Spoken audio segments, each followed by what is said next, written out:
Bonjour à tous, aujourd'hui j'ai l'immense enthousiasme de vous proposer cette 70e clé qui s'intitule multidimensionnalité. Alors il s'agit du quatrième volet, du quatrième chapitre, de la quatrième vidéo et dernière de cette série, à savoir qu'elles sont indépendantes, mais bon, évidemment, je préconise quand même de commencer par la première, mais elles sont indépendantes, je me répète. Alors, qu'est-ce que la multidimensionnalité? On a essayé de le voir par pas mal d'angles, que ce soit l'espace, le temps, l'espace-temps, la conscience individuelle, la conscience collective, la résonance, la transincarnation, etc., etc. Donc, je ne vais pas tout répéter aujourd'hui, bien entendu.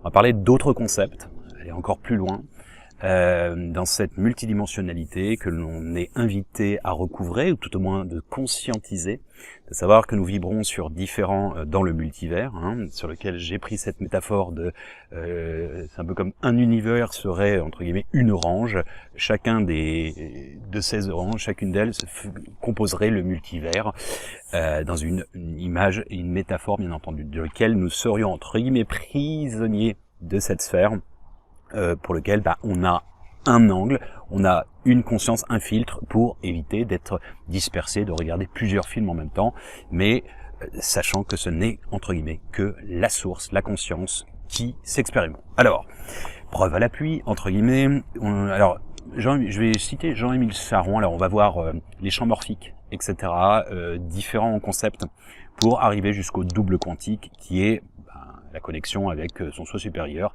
avec les dimensions chamaniques, etc., médiumiques, etc. Alors, Émile Charron, c'est un physicien et également philosophe qui a déclaré la chose suivante: dans l'univers, chaque atome est relié à tous les autres atomes, à travers la substance et l'esprit de l'antimatière. Toute connaissance est potentiellement accessible à chaque atome de l'univers. Donc ça veut dire qu'en fait, on est dans la capacité, grâce à l'intrication quantique, d'avoir accès à l'activation ou téléchargement, peu importe, de l'information qui est informe, informationnelle, qui est en devenir au potentiel, mais on peut le matérialiser en quelque sorte.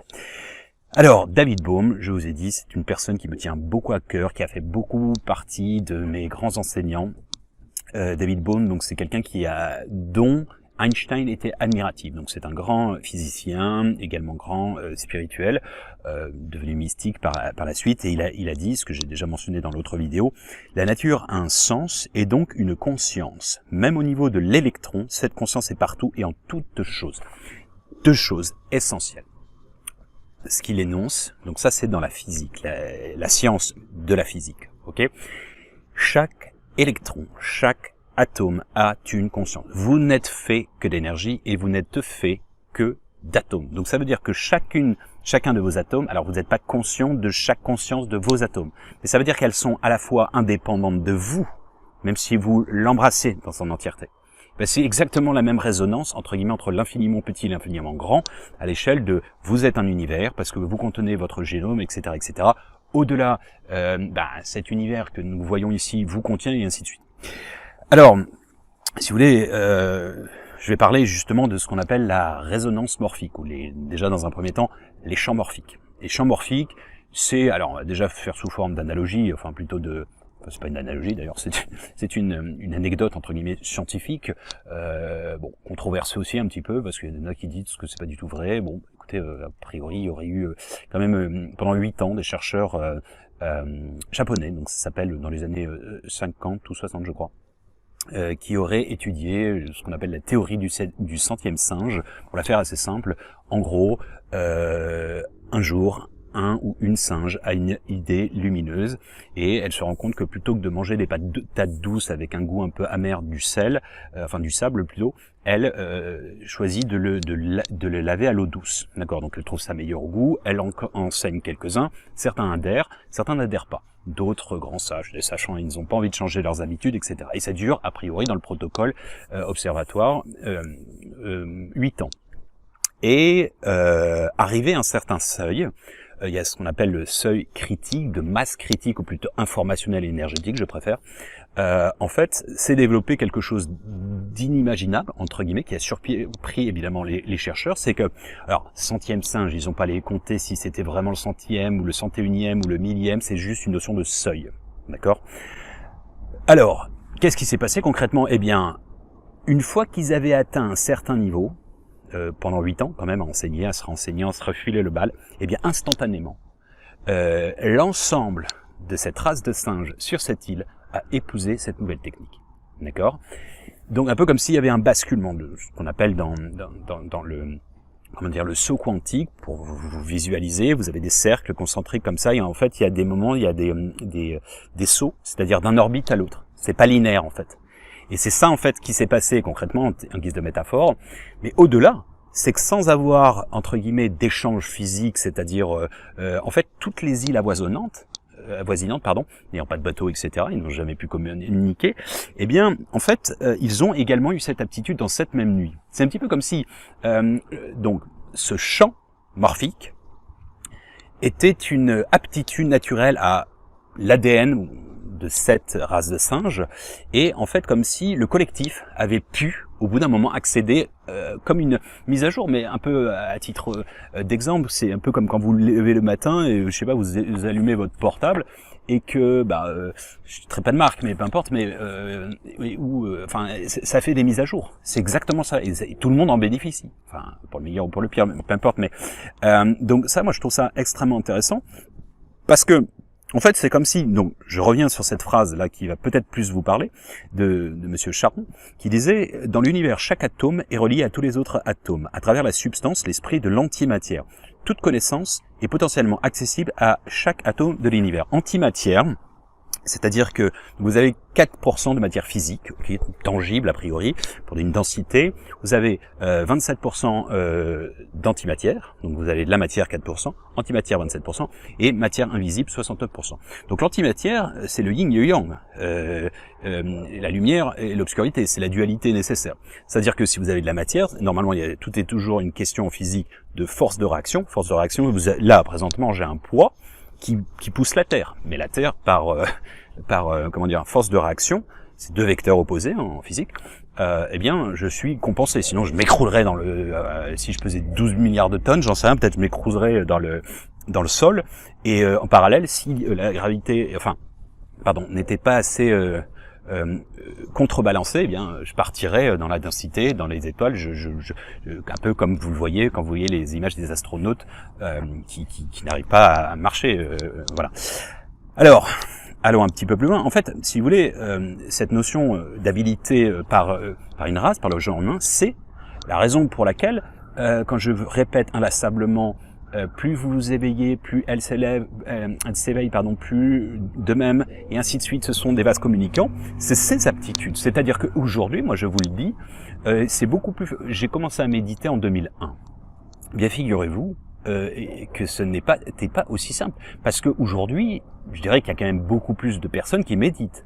C'est devenu un peu un quotidien. Moi, je me souviens, j'étais en école de commerce en 2001, j'étais un peu excusez-moi, hein, mais le chelou de base, alors que aujourd'hui, je dirais même que c'est un basique, quoi.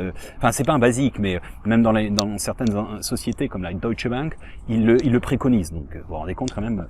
Donc, ça veut dire que c'est plus tabou, c'est plus bizarre, c'est plus new age, et voilà, ça fait partie du bien-être.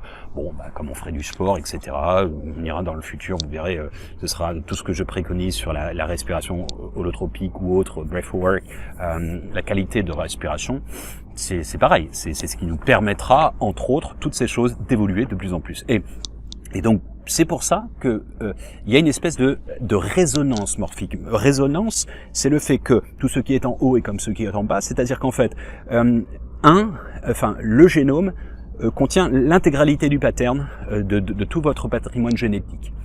Et donc, idem, entre guillemets, c'est comme s'il y avait une résonance, c'est-à-dire un effet papillon, un effet papillon qui, par son battement d'aile en Asie, crée une tornade avec amplification en Europe, ou peu importe, en Occident. C'est ce même principe, cette résonance. Donc la résonance morphique, pour rester dans les champs morphiques j'ai pas énoncé, mais c'est de Rupert Sheldrake, qui est un biologiste et docteur en sciences britannique, donc controversé encore une fois, pour lequel il a vraiment révolutionné, à mon sens, un petit peu la structure actuelle, et figurez-vous qu'il a il a eu une tentative d'assassinat, probablement par un déséquilibré. Enfin, j'espère qu'il était juste seul dans cette démarche. Peut-être qu'il a dû faire péter une durite et le mec s'est fait poignarder. Bon, heureusement il est sain et sauf. Mais voyez, il a quand même probablement révolutionné un nouveau paradigme qui nous permet d'aller toujours plus loin dans cette expansion de conscience. Alors, ces champs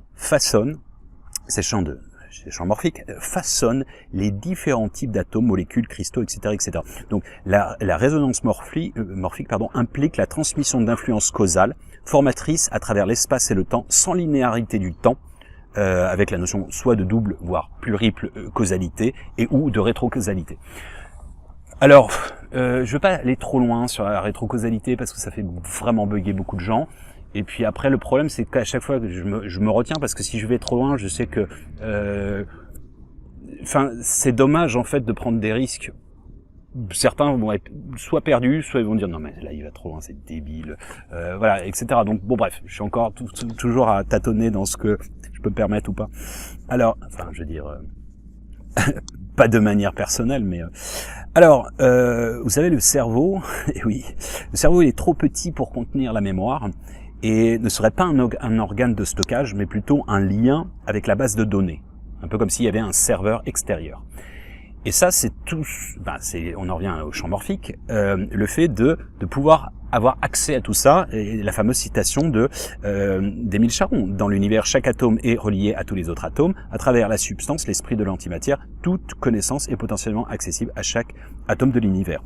Bon, on va aller plus loin. C'est ce qu'on appelle l'effet Baxter. Okay, donc l'effet Baxter, pour la faire assez simple, c'est un docteur en biologie qui veut étudier. Pour lui, il pense que les plantes et les végétaux ont non pas un cerveau, mais ils ont une sensibilité. Oui, il ressentirait les émotions humaines, un peu comme de manière télépathique. Alors, d'abord, on se dit un peu perché, bien sûr. Bon, il fait les expériences, mais rien ne se passe. Et il y a un moment, il fait une petite pause, il se dit faudrait peut-être que j'y aille plus franco, que je brûle l'une d'entre elles comme ça. Et là, en fait, qu'est-ce qu'il avait? Il avait aussi un appareil polygraphique, en fait, vous savez, comme un détecteur de mensonges, qui va détecter les battements du cœur, les pulses, les pulsations artérielles, etc., les fréquences cardiaques, etc., etc. Donc, il pense à le faire, donc il est à distance.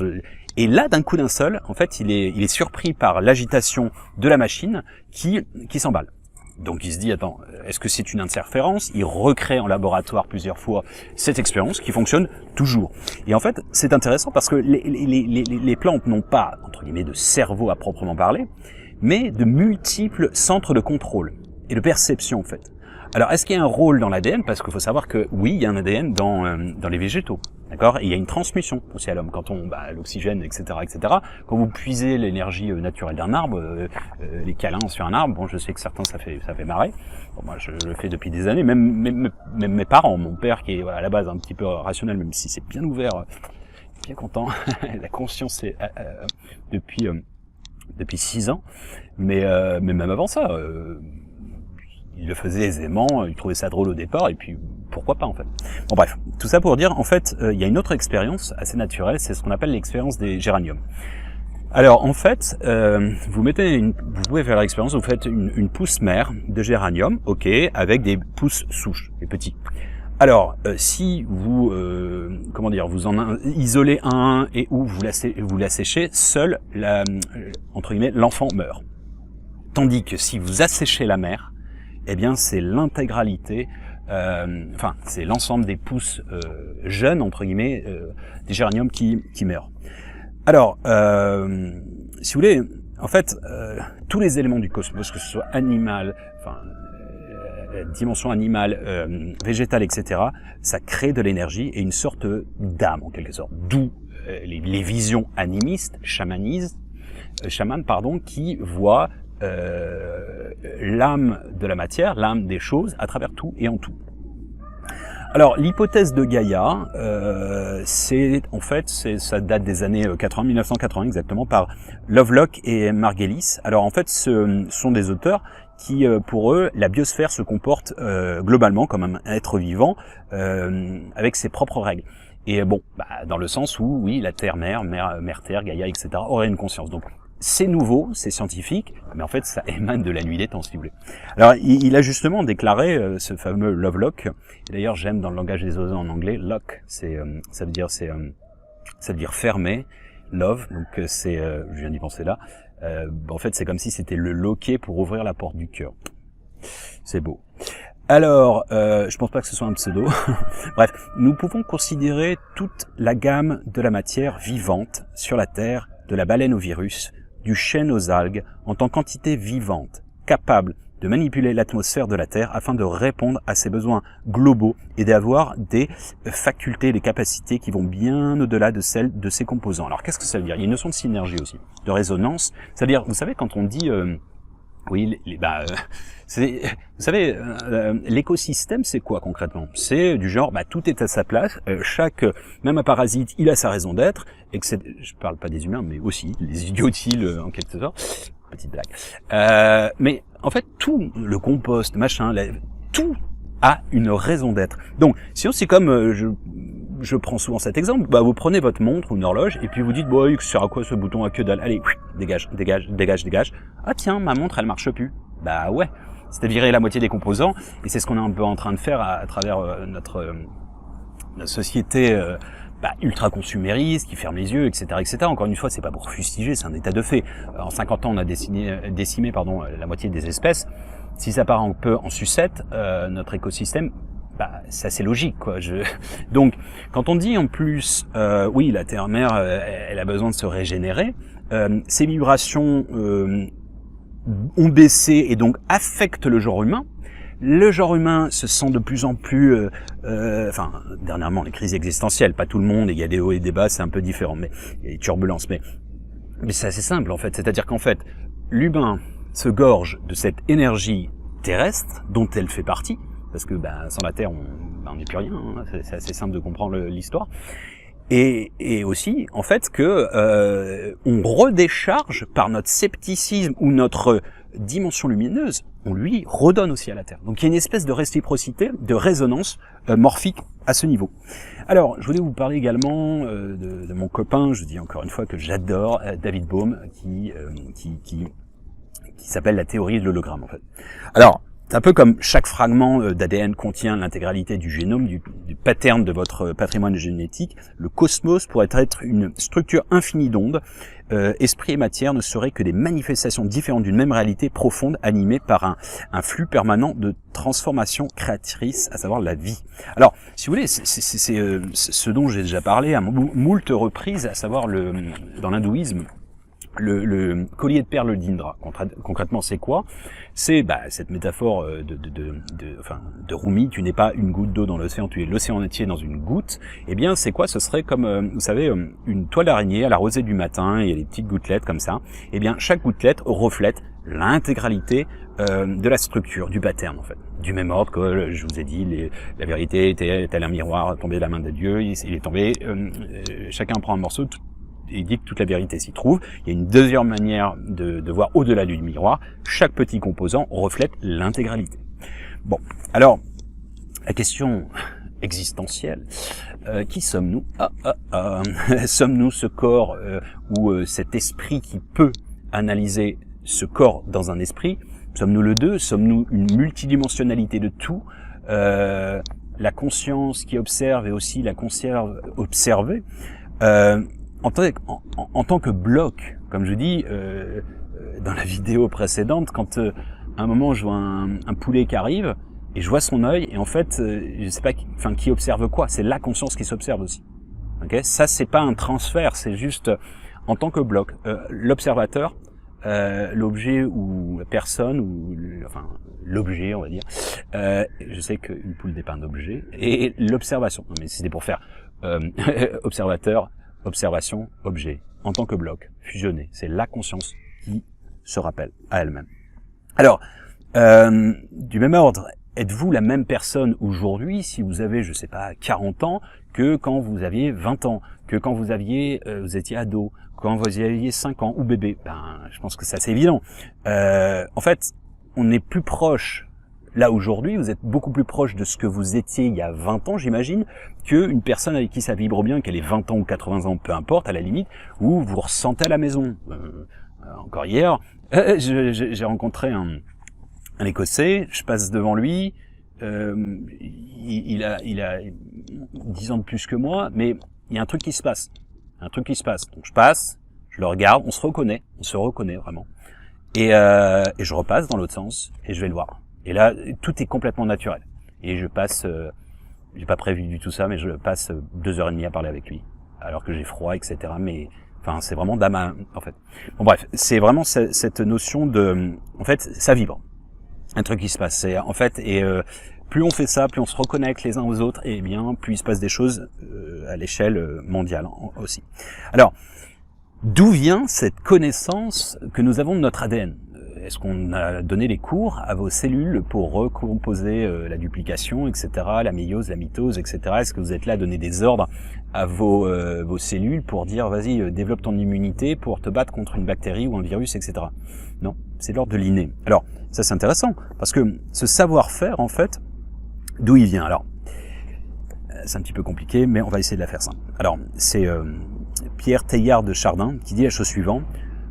N'y aurait-il pas, du niveau de la particule de matière la plus élémentaire, un extérieur et un intérieur? L'extérieur n'ayant que les propriétés de la matière brute, des lois physiques, et l'intérieur conférant sur la particule certaines caractéristiques spirituelles. Ce serait exactement la même chose avec l'infiniment grand du trou noir. Le trou noir, il y a aussi un trou blanc de l'autre côté, et il y a un trou de verre entre les deux. Sauf qu'on a découvert récemment que chaque cellule contient un trou noir. Chaque cellule et chaque atome. D'accord? Donc, en fait, a priori, il y a l'existence d'un tel espace observable extérieur, ce que vous avez au quotidien, dans l'illusion de la 3D, logé à l'extérieur de l'espace, or rien ne peut sortir de cet espace extérieur. Il n'y a plus de communication directe entre notre espace habituel et le trou noir. En fait, une influence indirecte sur notre espace, sa présence est derrière, entre guillemets, l'écran. Alors, je ne vais pas aller trop loin, mais si vous voulez, c'est vraiment ce principe de, si on est amené à donner à l'électron un volume et une masse quasiment nulle, comment un électron peut avoir une masse nulle? Ça n'existe pas, si vous voyez ce que je veux dire. Donc, lors de son observation directe, l'électron développe ses dimensions non pas dans notre espace observable, mais à l'extérieur de cet espace. Donc probablement dans la matière, pas nécessairement que dans la matière noire, mais dans la matière noire, dans comment dire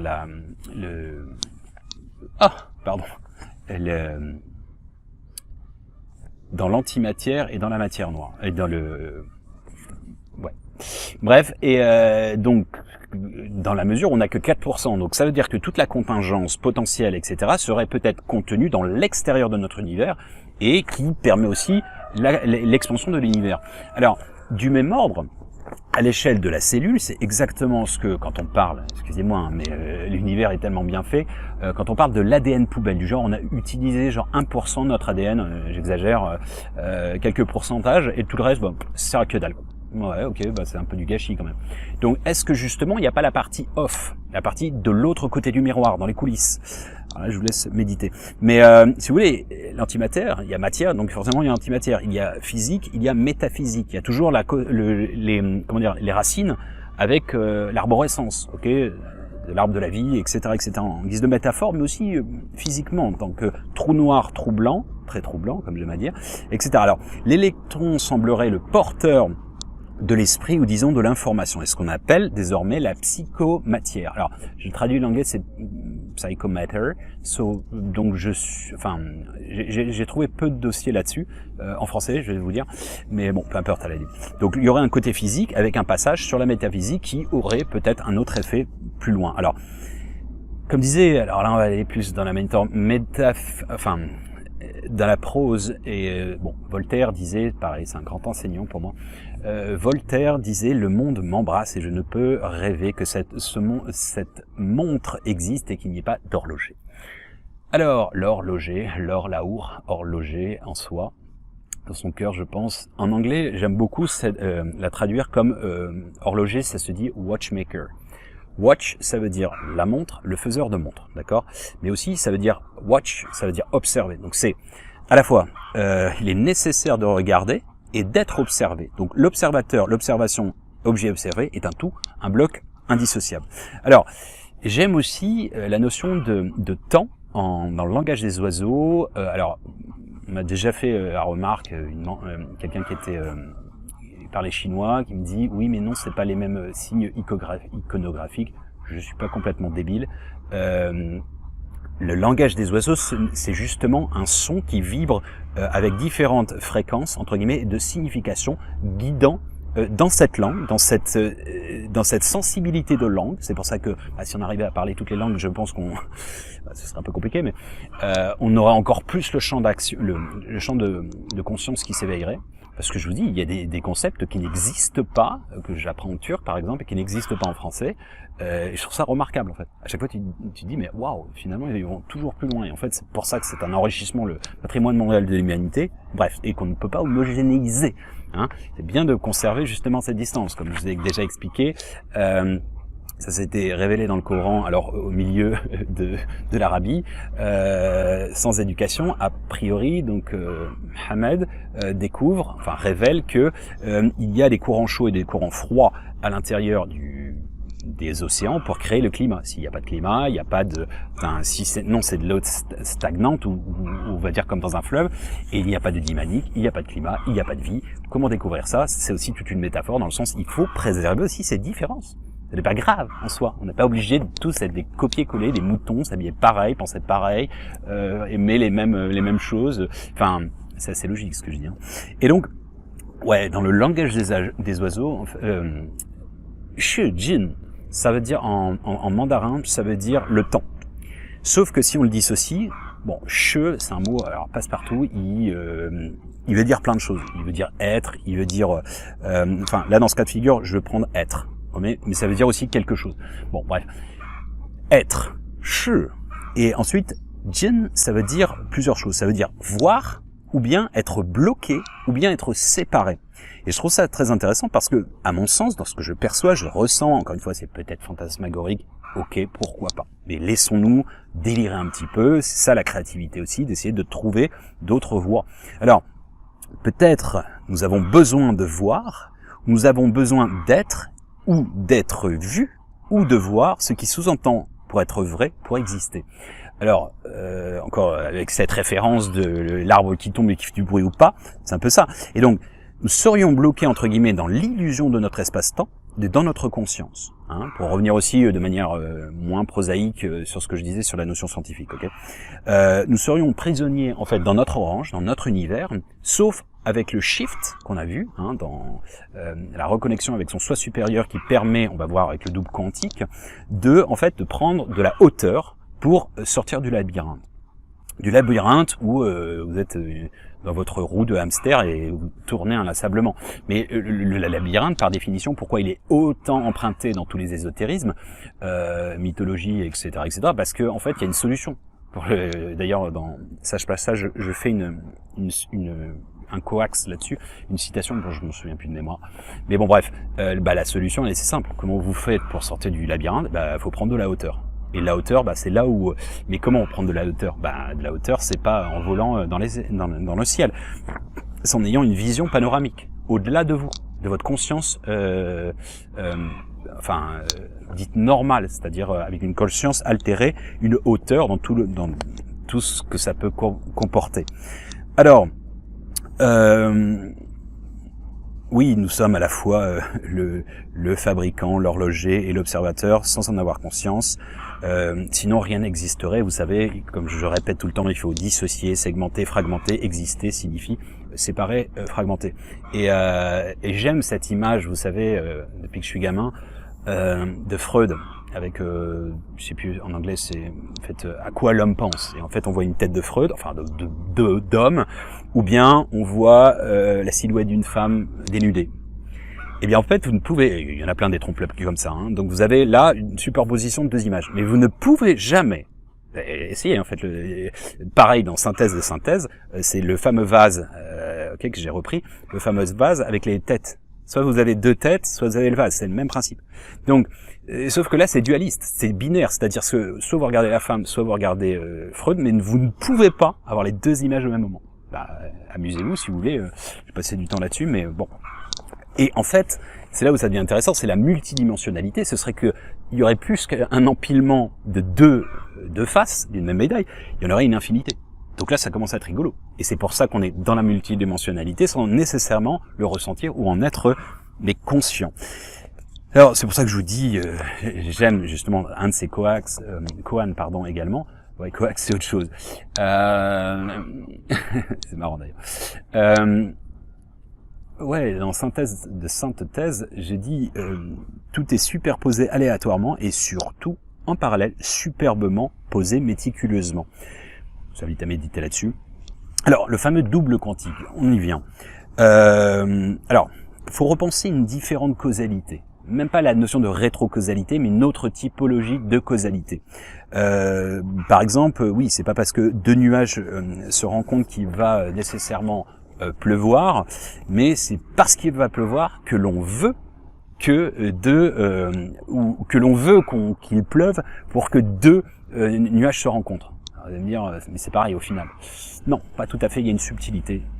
En fait, on est relié à quelque chose de supérieur. Alors déjà, je l'ai déjà dit pas mal de fois, mais les astres que vous voyez dans le ciel, astres, être, avec un accent circonflexe, c'est l'ancêtre du un S. Ça veut dire, comme on disait pas le verbe être, on disait estre. Ok, ben regardez tous les de Voltaire et tout, c'est toujours comme tel. Bref, estre et astre ont la même étymologie, et donc ça veut dire que dans le logos, dans la pensée, dans la psyché universelle, eh bien, oui, ça marche qu'en français, oui. Et puis probablement dans d'autres langues. Bref, grec ou peut-être sémitique, peu importe. Mais ce que je veux dire par là, c'est que en fait, il y a une connexion avec les astres, mais aussi les êtres de lumière. Les êtres de lumière, c'est quoi? Certains les appellent les anges, les galactiques, tout ce que je voulais. Le double, le K-A. Chez les Égyptiens, le double quantique, le porteur de rêves, etc., etc. Les chamans, qu'est-ce qu'ils font? Je vous ai déjà expliqué, c'est le soi supérieur. Donc c'est la partie haute de vous-même qui n'est pas dans le temps, qui n'est pas dans l'espace, qui en est détaché, qui est au-delà du labyrinthe, et qui, comme l'exemple de Bison Futé, c'était à l'époque, était dans l'hélicoptère, les gars étaient dans l'hélicoptère, donc ils voyaient la vision panoramique de l'écoulement du trafic et des accidents, etc., etc., pour relayer l'historique et tout, en effet. Mais si vous voulez se reconnecter à ça, ça permet, entre guillemets, à votre, on va dire, ange gardien, guide, peu importe, tout ça c'est équivalent, grosso modo, de voir en fait la ligne de temps qui vous coïncide le plus pour révéler ou pas, en fonction de votre état d'esprit et de la volonté de votre expérience. Si vous avez envie de faire l'expérience d'avoir un accident et d'être paralysé, j'en sais rien, je vais à l'extrême, eh bien, peut-être une partie de vous, inconsciemment, dans son contrat d'âme, a envie de se sacrifier pour montrer quelque chose, que j'en sais rien, que vous allez faire de la rééducation, que vous allez vous relever, vous allez montrer à l'humanité. J'ai dit n'importe quoi là, mais vous comprenez ce que je veux dire? C'est-à-dire qu'en fait, c'est... et vous allez, entre guillemets, cette vision vous offre ce choix en fait d'expérimenter ce qui vibre en vous au moment, et c'est cette notion en fait de shift, comme je répète et répète inlassablement, fait correspondre à la fréquence de la réalité que vous voulez, vous ne pouvez pas ne pas l'obtenir, ce n'est pas de la philosophie, c'est de la science. Donc ça c'est Einstein. Je vous invite à regarder, si vous voulez, de mémoire la clé 38 sur la co-création, visualisation co-création, c'est ça, c'est le principe de Jésus. Si tu regardes avec assez de foi, dit la montagne, éloigne-toi et elle s'éloignera. Du même ordre que Bouddha avait dit, ce que tu penses, tu le deviens, ce que tu ressens, tu l'attires, ce que tu imagines, tu le crées. On en revient toujours à la même chose. C'est votre vibration, va vous pousser, mais vous allez recevoir l'information d'une ligne potentielle parmi tant d'autres. Mais potentielles, ça veut dire que elles seront toutes activées par une autre forme de conscience mais vous faites un choix. Donc, encore une fois, moi, je m'en fous d'être dans un fantasme de quelqu'un. Vous voyez ce que je veux dire? Je le sais pas, donc je m'en fous. Je m'en fous qu'on me fasse dire n'importe quoi dans une autre ligne de temps. Moi, ma conscience, elle est là, présentement. Ok, moi je vous ai dit, oui, j'existerai dans le scepticisme et le fait que tout va s'effondrer, que voilà, ce sera l'apocalypse, tout le monde s'en sortira. Oui, et je dirais, ah, vous aviez raison, sauf que je m'en fous, je le verrai pas ça. Moi, je vais être bien dans mes bottes, je vais continuer à aimer, à rêver tellement plus fort, d'être vraiment co-créateur, mais pas que dans la, entre guillemets, dans la branlette cérébrale. Excusez-moi, je sais que j'ai déjà utilisé en live et une belle petite aventure sur ce truc-là. Non, parce qu'en fait, faut se remettre dans un contexte. C'est quoi tout ça? À quoi ça sert tout ça? La vie, elle est de choisir ce qui est le plus beau. C'est ça qui est le plus beau, c'est la nature qui a une conscience, c'est ce soleil, c'est mon gamin, c'est un bisou, c'est un, je sais pas, en fait, c'est la peinture de la vie, c'est le film de la vie qui est ultra touchant en fait quand on s'est remis sur ces perspectives et de comprendre tout ce qu'on dit là. Oui, c'est cool, mais ça c'est la culture G, oui, c'est mignon, mais c'est la pratique qui importe. C'est le don de soi, le don du cœur. Ouais, je pense que c'est le bonheur n'est véritablement réel que quand il est partagé. Ben, comme une bouteille de champagne, on la boit pas seule. Donc, au quotidien, ce que je ressens depuis que je suis enfant et j'ai eu du mal à le transmettre dans puis c'est toujours progressif, c'était ça de me dire, est-ce que je suis fou déjà? Ou bien la conscience, elle a voulu s'incarner d'une certaine manière pour se rappeler à elle-même et peut-être rappeler d'autres personnes qui vont de même ensuite me rappeler et ainsi de suite. Donc, en fait, cette notion de cas et de simultanéité du temps et dans un temps détaché pour lui et visualisant des linéarités, c'est extrêmement intéressant. Vous avez d'autres plus terre à terre quand on parle de génétique par rapport à la neurogénétique, c'est-à-dire les mémoires transgénérationnelles, les programmes, les métaprogrammes familiaux, les races, etc., etc. Et l'épigénétique, en fonction de votre état d'esprit, vous impactez l'ADN, votre ADN change probablement la manière de retranscrire l'information et de probablement aiguiller en fait la ligne de temps que vous avez désirée. Alors, elle est magnifique, celle-ci, c'est de Jean Cocteau qui disait nous avons hérité d'un ange gardien que nous maltraitons sans cesse, nous devons redevenir l'ange gardien de notre ange gardien. C'est-à-dire qu'en gros, à un moment, il faut rendre l'appareil. Ça, c'est pas, parce que ça se passe pas comme ça, mais c'est pareil, Einstein, il avait dit quelque chose comme enfin, pour lui, ça semblait juste qu'on rétribue à hauteur de ce qu'on avait reçu. Je trouve ça magnifique. Et parfois, les gens me disent mais tu donnes beaucoup de ton temps, parce que 20 heures à 40 heures d'œuvre, entre guillemets, de cœur, de don du cœur, pour faire ces vidéos sur des gens que je ne verrai probablement jamais. Vous doutez bien qu'il y a un truc qui me pousse en me disant qu'il y a peut-être une raison pour ça. C'est-à-dire qu'en fait, peut-être être le changement que tu veux voir dans ce monde, peut-être aussi que je m'enseigne tout simplement. C'est-à-dire qu'en préparant ça, je le fais déjà pour moi, probablement, pour mon fils éventuellement, s'il en a envie, pour moi si je me réincarne, et ainsi de suite, et ainsi de suite. Mais pour moi, c'est essentiel, cette notion d'être, entre guillemets, la bienveillance envers la bienveillance. Donc j'en venais, pour finir ce point, on me dit je donne beaucoup, mais je dis je reçois énormément. Et si vous voulez, je reçois énormément parce que je donne beaucoup. Mais est-ce que j'ai pas donné beaucoup au départ? Et ainsi de suite, mais c'est l'œuf et la poule. Parfois les gens disent oui mais je peux pas, c'est facile de dire ça, t'as de l'argent, etc. Mais c'est pour ça qu'il y a une proportionnelle, à hauteur de nos capacités, sans frustration. Quelqu'un qui donne, je sais pas moi, des trucs touchants, quelqu'un qui est extrêmement précaire et qui va soit donner du temps ou je sais pas, qui va donner même rien à un SDF, etc. Eh ben c'est encore plus louable que quelqu'un qui, je sais pas, à hauteur de ses moyens. Mais c'est pas financier ce que je suis en train de dire. En fait, c'est ça c'est l'ère christique. Ça c'est l'ère christique. Tout ça, tout le reste, c'est pas philosophique, mais c'est le don du cœur. Et ce truc qui est la règle la plus belle qui soit. Dans le patrimoine mondial de l'humanité, ça s'appelle la règle d'or. La règle d'or existe absolument dans toutes les religions. Judaïsme, christianisme, islam, hindouisme, zoroastrisme, confucianisme, taoïsme, toutes. Mais vraiment, c'est la pierre angulaire. En gros, c'est toujours cette idée, même pas ne te comporte pas en négatif avec autrui comme tu voudrais pas, ne fais pas autrui ce que tu voudrais pas qu'on fasse, mais plutôt fais à autrui ce que tu voudrais qu'on te fasse, parce que tu te le fais à toi en tant que la conscience individuelle qui traite la conscience comme son égal. Mais ça, vous l'avez, on l'a. Quand on prend parfois, pour son enfant, on prend plus de temps, ou on a reçu de nos parents, par exemple, ou pas, et parfois il y en a qui en manquent, et ça c'est très triste, mais on peut aussi le transposer, le récupérer, comme je vous ai dit, sur la transgénéralité, et puis vous pouvez aussi redonner plus à votre enfant parce que vous en avez manqué. C'est ce que j'ai vécu avec ma mère, et qui est une dame admirable. Enfin, merci maman.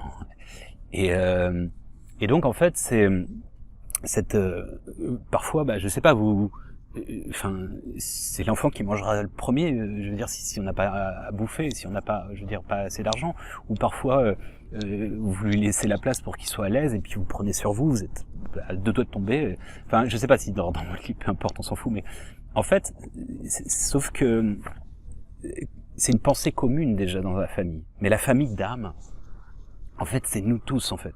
C'est ça important de reconsidérer quand on dit on est tous un, etc. Je pense que c'est ça, en fait. Alors, on finira sur une considération un peu plus philosophique et peut-être moins sensible, bien que c'est ce que j'ai écrit dans aussi Synthèse de synthèse, et qui fait partie de ma multidimensionnalité, c'est-à-dire le fait de me barrer, de me marrer, parce que je sais que je suis barré, et ainsi de suite. Et quand on épousera, on est invité à épouser notre dimension créative, ça veut dire ça, dansez la vie, faites des choses extraordinaires, chantez follow sous la douche, vous en foutez, faites ce qui vous fait rayonner.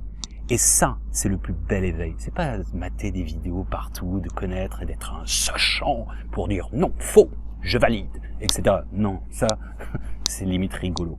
Mais bon, la conscience n'est qu'un œil de la conscience, dont la vision est à 360 degrés et le regard omniscient, omniprésent, omnipassé, omnifutur et en même temps conditionnel. Ah, je vous invite à méditer là-dessus. Je sais, c'est un néologisme, omnipassé, ça n'existe pas, mais je me suis amusé là-dedans. Voilà, la prochaine clé, ce sera sur différentes réalités. Je dois vous avouer que on va bien rigoler également. Hein. On va partir encore très loin, mais sur encore d'autres. Il y aura de la transversalité nécessairement, parce que dans une vision holistique, on est obligé de faire des segmentations et des reliances, c'est logique, mais on va bien s'amuser. En tout cas, j'espère que ça vous aidera à façonner le passe-partout de la clé des champs, de la clé de la conscience, du cœur, de ce que vous voulez. Comme vous le savez, tous les chemins mènent à Rome et au Dôme à bon entendeur. Salut.